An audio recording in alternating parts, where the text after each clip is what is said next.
Well, TRT1's Ediz Tiyansan is in Geneva following the talks, and he joins us now. Ediz, the conference is set then. It's set to take place with high-profile diplomats. Is this a promising sign that we are close to a breakthrough?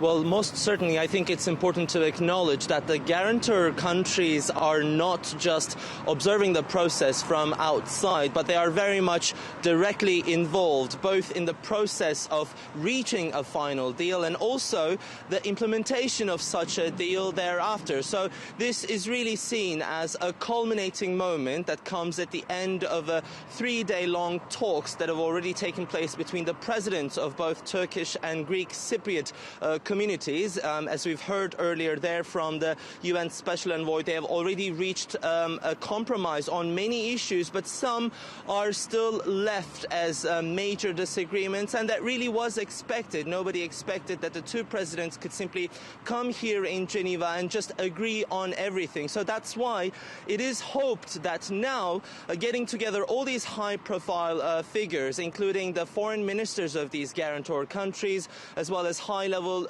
European representatives such as Federica Mogherini, Jean-Claude Juncker himself, and even the United Nations Secretary General Antonio Guterres will be here. Now, this international conference will start only in a couple of hours, and it is open-ended. Nobody knows how many days it will take, but all we're told is that all those final issues will be handled here once again, including those issues directly involve the guarantor countries, such as the guarantees and the security arrangements in any final agreement.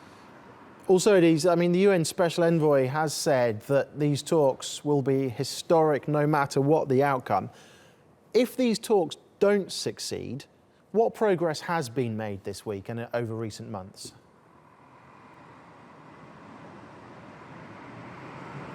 Well, I think he's referring specifically to two unprecedented incidents that we've seen just in this diplomatic gathering. Yesterday, for example, on Wednesday, we've seen both delegations, the Turkish and Greek Cypriot delegations, for the first time in recent history, submit their own versions of a proposed map on the island with their own proposed borderlines. Because looking back even in 2004, when the Annan plan was put together, it was always the United Nations really doing this task. It was always the UN proposing its own proposed map to the both sides, and now we are seeing that both are putting their positions clearly on the table, but these maps will not be public. It won't become clear to us what their positions is. This map is going to be kept in a secret vault here at Geneva, only at the disposal of the UN Special Envoy himself, as well as the two presidents and one cartographer